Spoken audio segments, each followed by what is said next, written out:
Welcome to this episode of Grassroots Advocacy.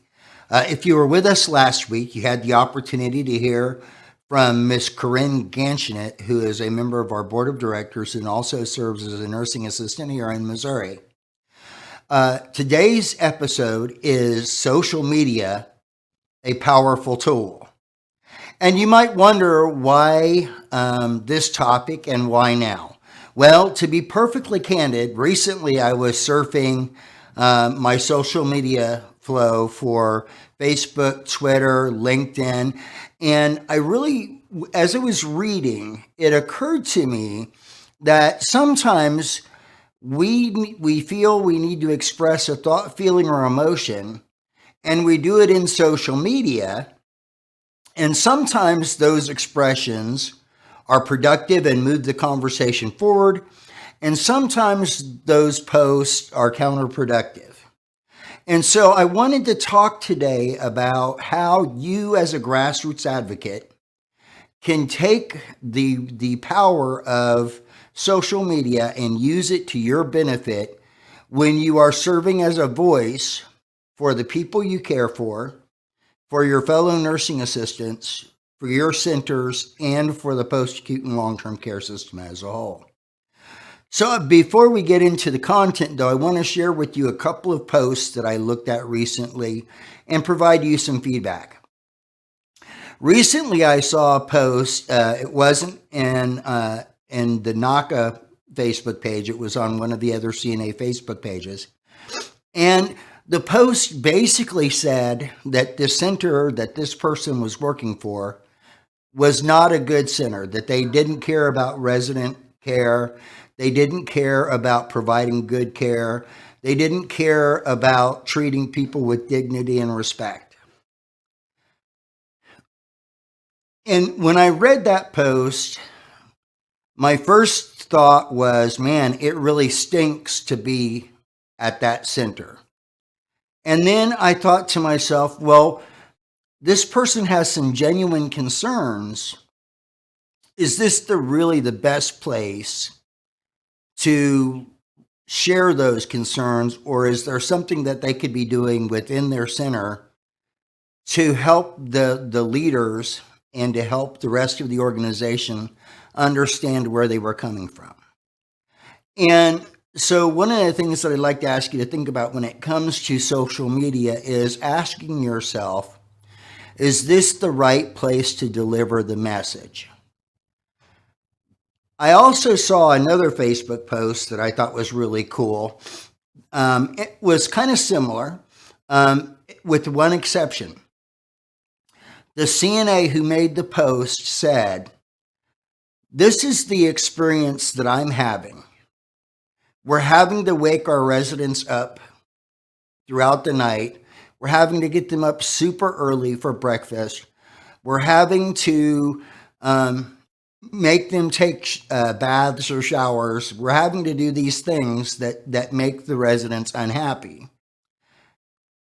And I would like your advice on how we could improve the situation." Now, you see the simple little act of saying, this is my concern, and what I would like is your advice so that I can make things better. That simple little act of asking for advice made that Facebook post take on an entirely different frame. So when you're using social media, ask yourself, is this the right place to deliver this message? And also ask yourself, what do I hope to get out of this social media post? Is it an opportunity for me to vent? Goodness knows that there's plenty of venting going on during the breaks and things of that nature. So maybe social media isn't the best place for that. Or is it to get advice from a broad range of people who have similar experiences to your own and may have come up with some viable solutions or best practices that they could incorporate into that you could incorporate into your situation? So social media, one of the great things about social media is it gives us the opportunity to really magnify our voice, to really get that out there to the broadest number of viewers or readers or social media people so that they can see the same things that you're seeing and so they can help you to achieve your desired outcomes. Now, in preparation for this episode, I did a lot of research and I found some points that I want to share with you that if you incorporate these points into your social media plan or into your communications plan, you'll have a higher degree of success. So the first point is to become a thought leader.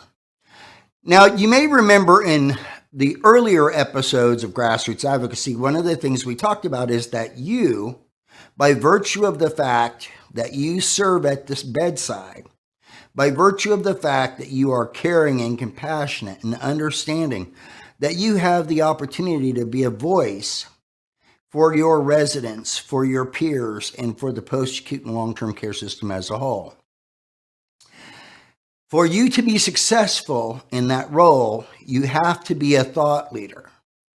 So I would encourage you when you're developing your position as a thought leader to avoid the temptation to become part of the BMW club. And I'm not talking about the British motor wagon.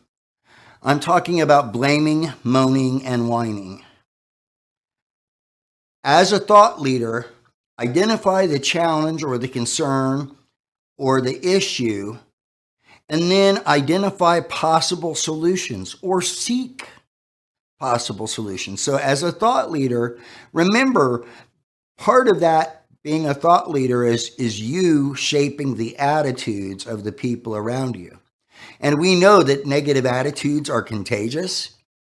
Positive attitudes can also be contagious. So please keep that in mind and become a thought leader. Shape the future of care as opposed to being stuck in the past of care. The next item that I'd like to ask you to think about is to develop a strong and passionate voice.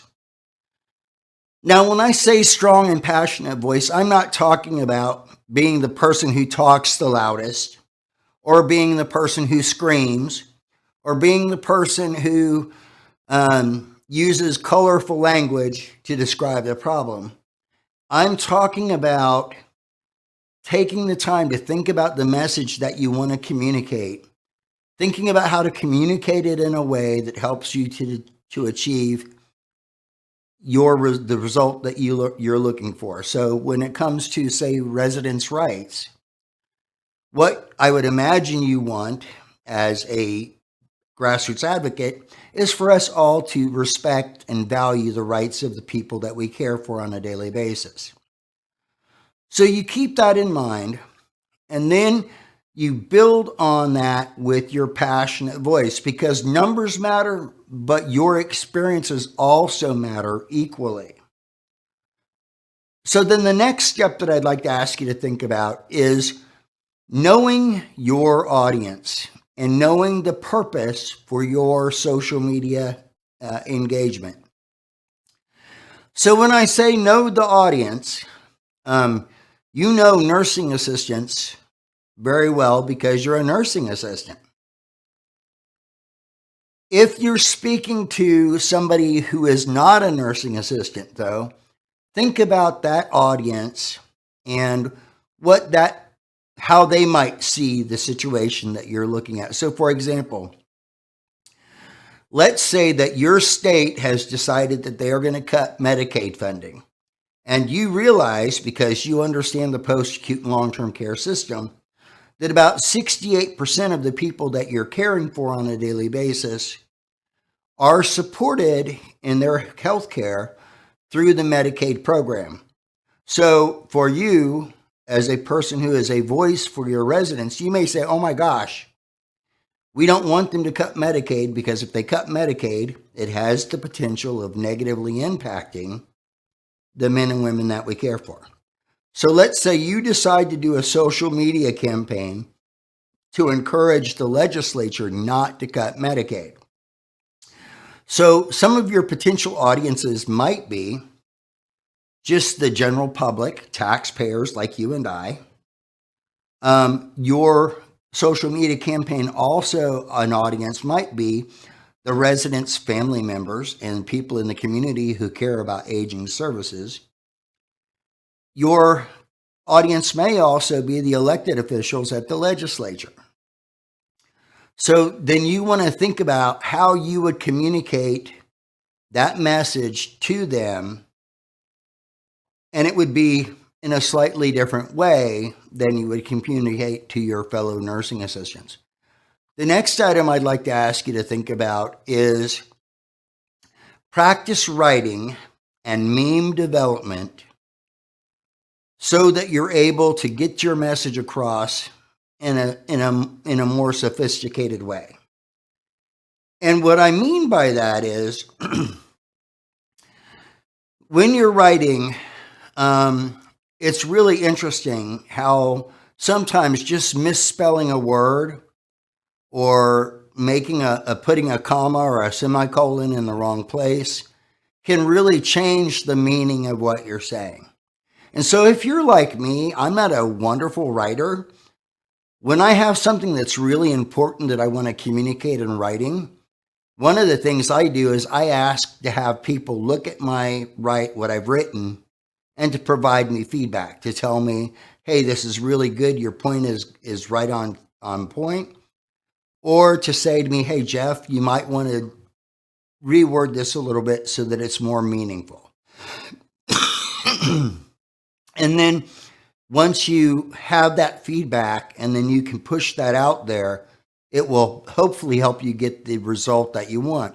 The other thing is not everything needs to be in writing. Some of the most powerful messages are conveyed not by a sentence or a paragraph or a novel, but by a single image. I read a comment somewhere that said that a picture is worth 1,000 words. And so sometimes you might choose to create a meme. So for example, you might create a meme that shows a resident and a caregiver in communication to illustrate how important that relationship is. Or you might create a meme that has colors and words, a few words that really promote this concept or idea. So I'd encourage you, if you're going to use social media, to look at how you write and look at your creativeness and put those two things together so you get the very best message out there that you possibly can. The next item that I'd like to ask you to think about is this. Promote social media amongst your friends and your peers. Now, there's a whole lot of reasons why it makes good sense to use social media. For example, if you have a group of friends who are all on social media and you want to talk to one another, but you don't want to pick up the phone or you don't want to send an email, if they're on a messenger platform, you can just invite them into the conversation. And it's really super convenient. It's also worthwhile when you think about social media and getting your friends involved as a way of keeping everybody informed. So it's just really helpful for you to get everybody, invite everybody to be part of your social media community. I hope that these 5 points have been helpful, and I hope that you will think about including them in your strategy as you serve as a peer mentor, as a grassroots advocate. I want to conclude our segment today with this quotation from Maya Angelou. If you are always trying to be normal, you will never know how amazing you can be. I thank you for sharing your time with me today, and I look forward to seeing you during the next episode of Grassroots Advocacy. Until then, be well.